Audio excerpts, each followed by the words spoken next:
Welcome to the PIC Family Voices podcast, a space for families of children and youth with disabilities and special healthcare needs and the dedicated professionals who support them. Join us as we dive into topics from early childhood and healthcare to education, behavioral health, and life after high school, everything that shapes our shared experience. Our mission is to equip you with the insights, resources, and a supportive community to help you navigate this journey in ways that work for you, your family, and the people you care about. Thank you all for being here today to engage in conversation and talk a bit about your roles with the VA and why your voices matter. Thank you, Leslie, Safiya, and Stevie for joining us. To start off, can we hear a little bit about each of you, how you became involved with the VA? Is there something specific that comes to mind that drew you into this work? Yeah, I'll go ahead and start. This is Leslie. I, at the time of being introduced to Kendra several years ago, we were kind of on the tail end of COVID. We'd had a wonderful nanny for my son's first couple years of life. And then when she moved on, we struggled for about 6 months to a year to find consistent care. We tried nannies, we tried daycares. I'm probably on a list of about 15 different daycares that just never called. So I finally connected with one, waited the 2 months to get in, and then 8 weeks later, they shuttered their doors, and we were back looking for childcare. Our daycare director that we'd been with for those 8 weeks had connected me with Kendra, the B8 leader, and here we are, several years later, and I'm still connected to the B8. Thank you for sharing your insight, Leslie. And this is Safiya speaking. So I knew Kendra from Head Start program, and however, how I got into B8 is that right around COVID, I was doing pre-K pilot program with the Department of Education, and I was brought in. To be honest with you, I don't know how I got into that program in the pilot program, but it was a very eye-opening process, bringing parents into this pilot program and learning their experiences of how our system is working with dropping off children and getting them set to go for their first day of school. During that COVID time, it was rough. So when I was doing that work and then in that transition of when we fulfilled the pilot program, then B8 came alive and I was moved on to that. So that's how I've been part of it and been continuing my work. Did you have anything to add? What interesting ways to start. I don't think I knew that about either of you guys, Safiya or Leslie. I don't know if this has ever come up in B8, so interesting. The way I got involved with BA is through Sarah Fox, and she's a heavy partner in BA, and she is the executive director of the New Hampshire Early Childhood Coalition Alliance. So I work for one of the early childhood coalitions, and as I was going on maternity leave, I wasn't quite sure if I was going to return back to the early childhood work due to, grant funding and just maybe a life transition. So as I was leaving for maternity leave, Sarah Fox had connected me with Kendra, and I had tried to connect with Kendra while I was pregnant. And it wasn't actually until maybe a year or so after I had my baby that I was able to join 8. So I've been a part of B8, I think, for about a year or so. Thank you for sharing all the information, all of you. Why do you think it's important for families to be a part of conversations where decisions are being made about programs, policies, and services? And what gets missed when family voices aren't included?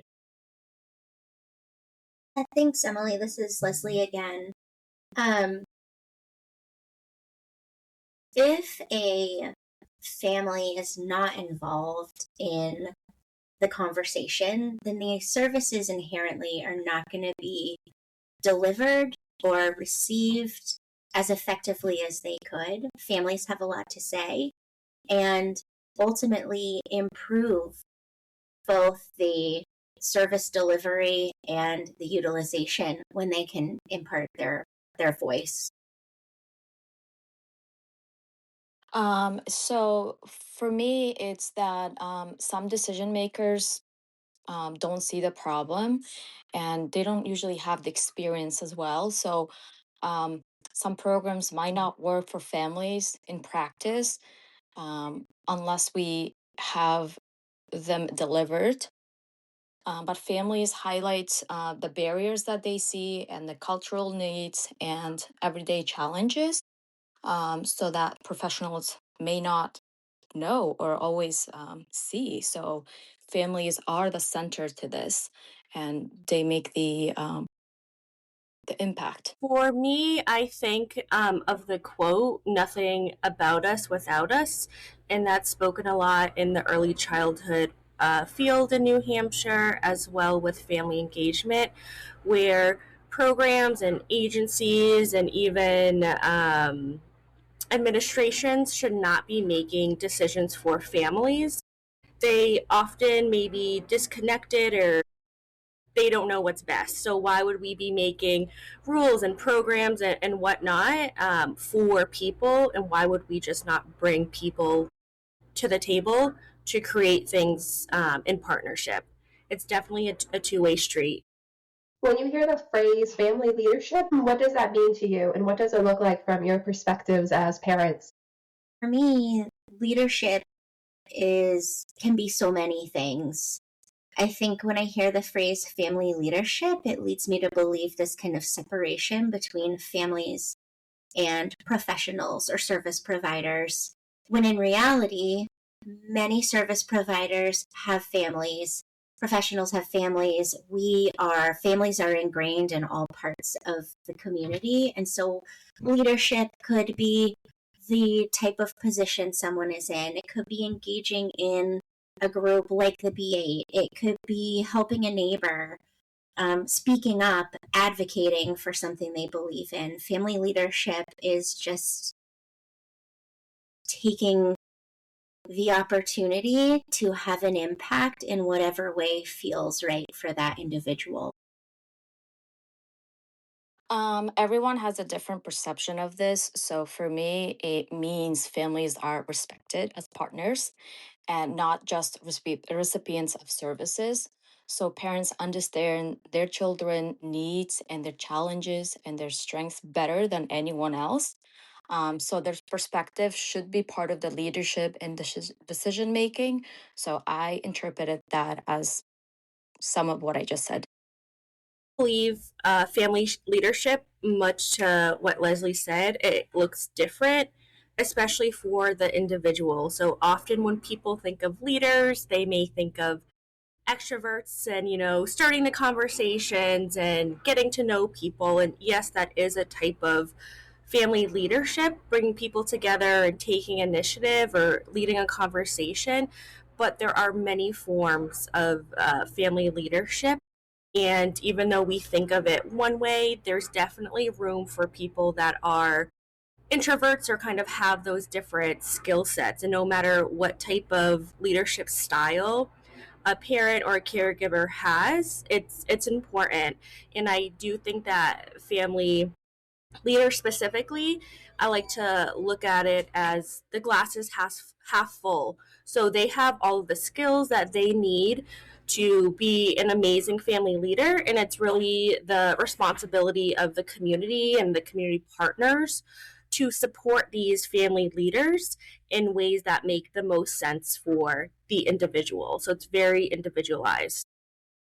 We often talk about systems level work. From your perspectives, what does that actually mean for families? And where do you see systems affecting families the most?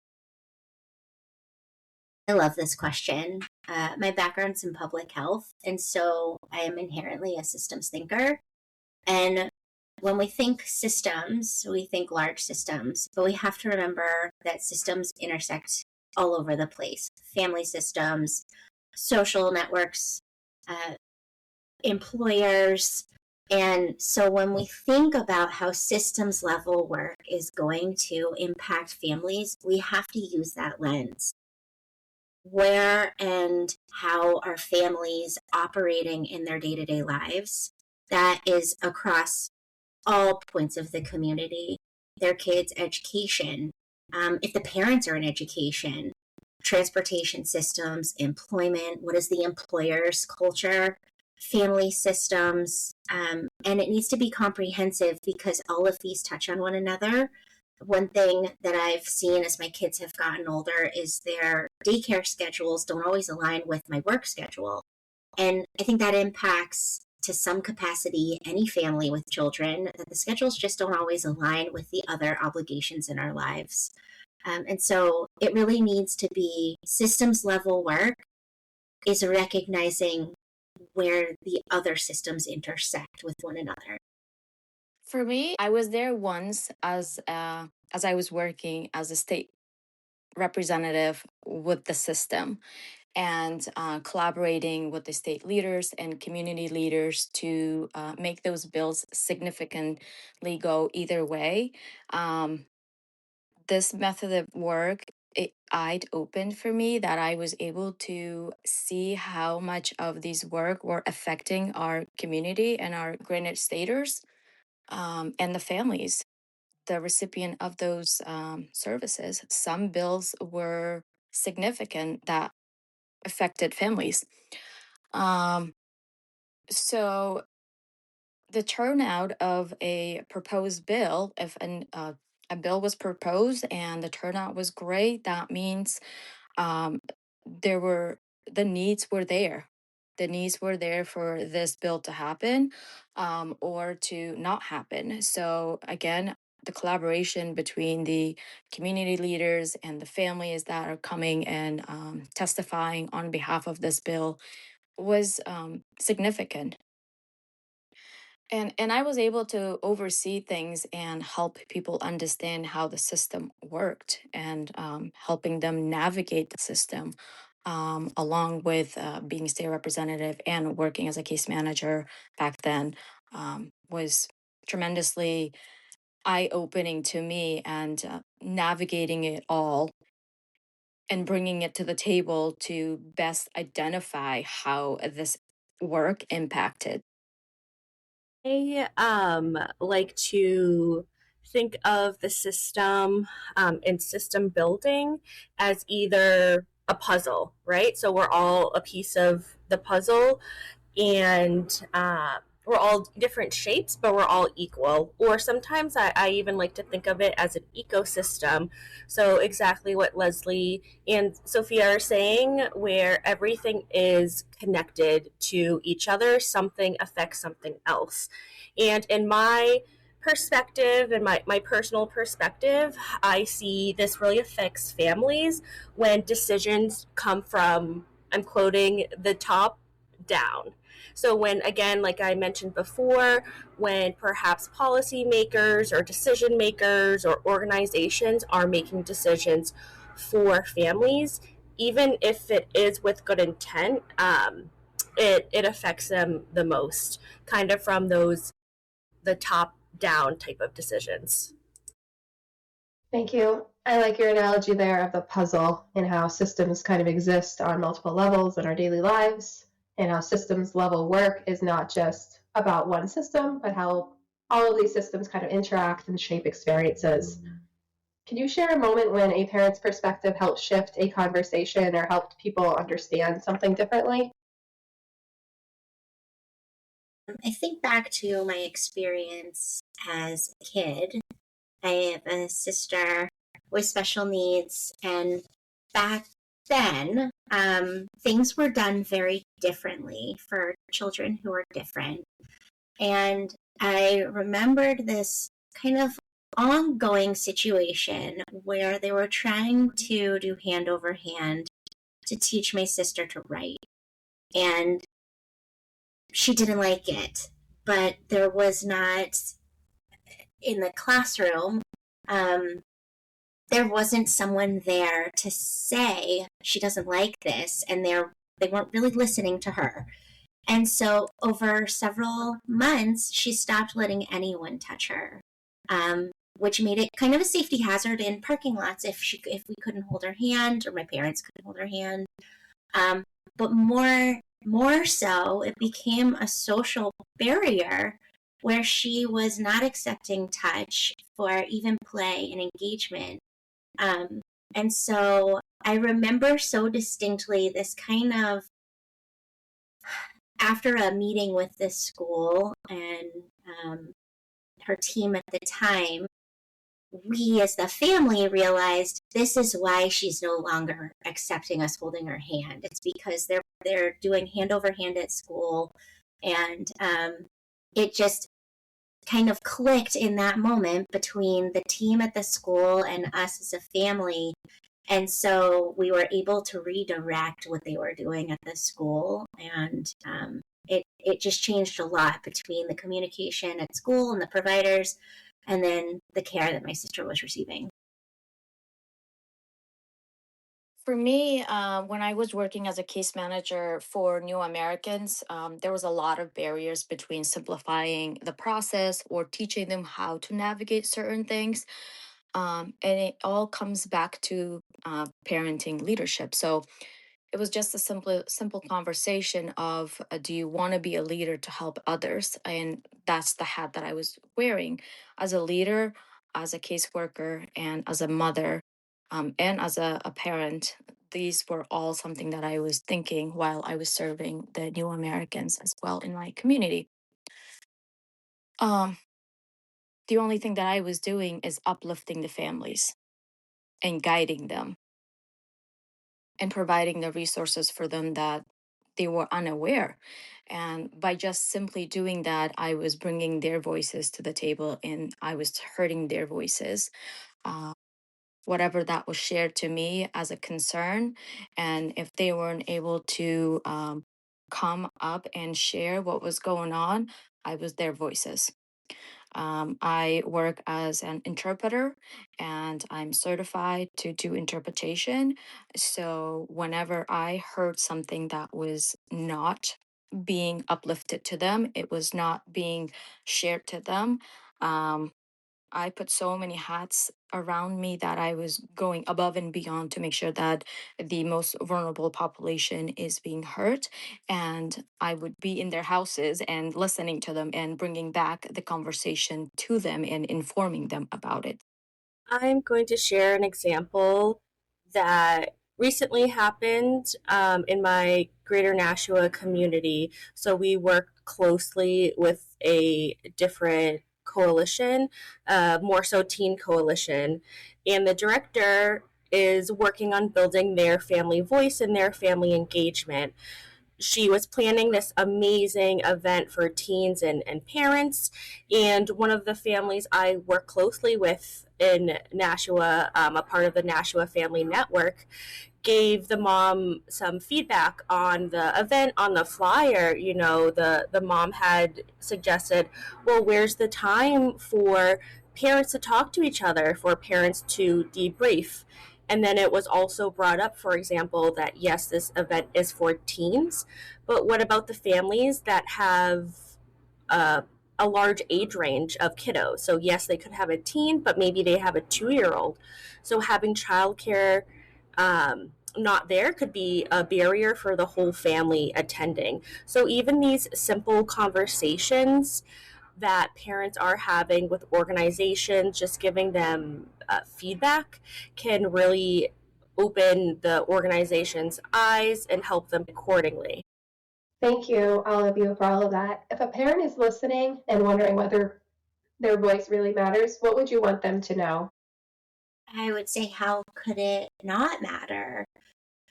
There are no dumb questions. All feedback and opinions is important. And I think, that what something Stevie had said earlier about in the leadership, about standing up, it's not about necessarily making a public voice heard, but speaking to other families. And, we have shared victories and shared challenges. And so when someone speaks up, they may be speaking uh, in a way that could help others, or standing up for those that are afraid to speak up and empowering others to speak up as well. Strong communities are built by diversity.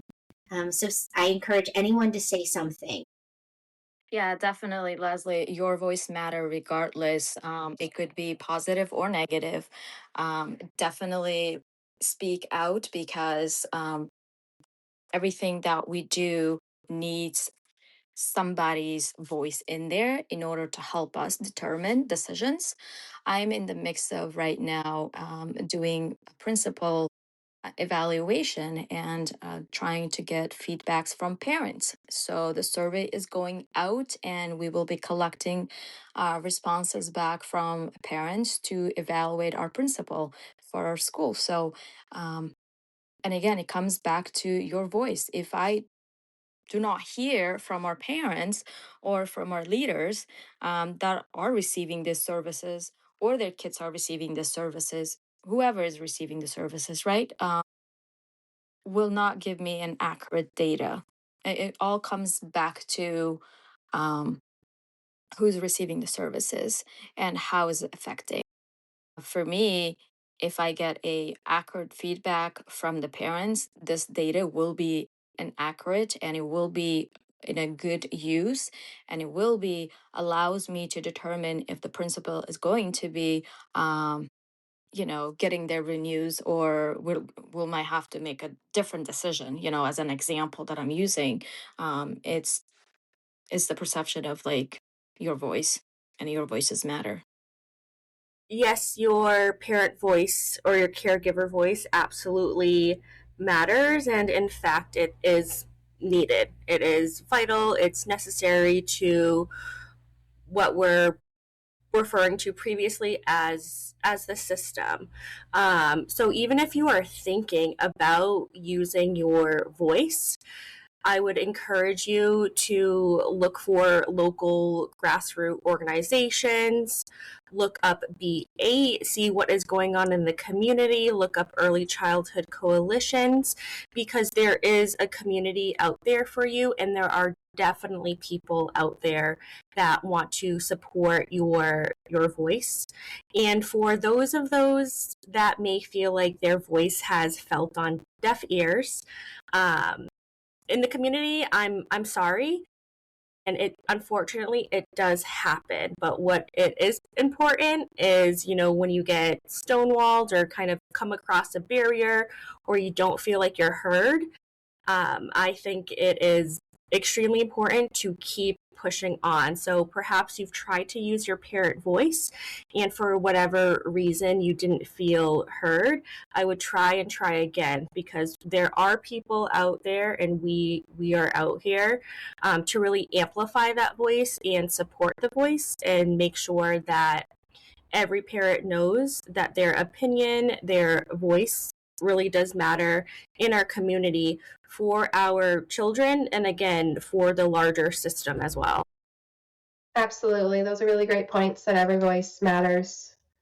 What would you like system leaders to understand about partnering with families? It's an asset. Families are part of the team, and including them is only going to make the outcome stronger. Well said, Leslie. It should be genuine and ongoing, because everyone have a different perspective and different experiences. My dream is for Family Voice to be a part of all decisions that system leaders have to make. And I do want system leaders to know that Family Voice is extremely important, but for the authentic family voice and to build those relationships and to build those connections, it takes time. It takes trusted people in the community. It takes trusted partners.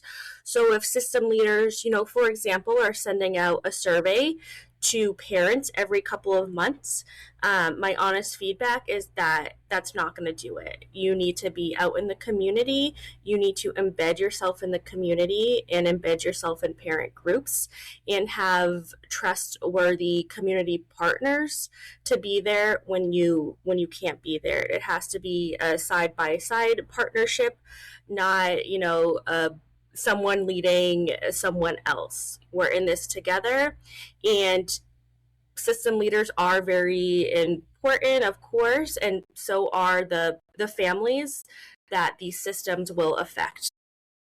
Thank you all for that conversation. I think that was a really great conversation to hear about how everything kind of intersects and family voice is very important in these conversations. And everybody plays kind of an important role in all directly impacting families' ability to navigate the supports and care for our children. Thank you again, Leslie, Stevie, and Safiya, for joining me today for this conversation. It's been really great getting to know you all and learning about what your group does and learning about what else we need for New Hampshire families to thrive. It's great to be here. Thank you for having us. I'm happy to be here.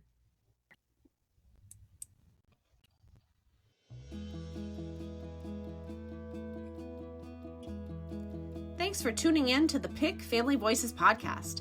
If you found this episode helpful, be sure to subscribe and leave us a 5-star review. It helps us keep bringing valuable resources and stories to families like yours. Until next time, take care.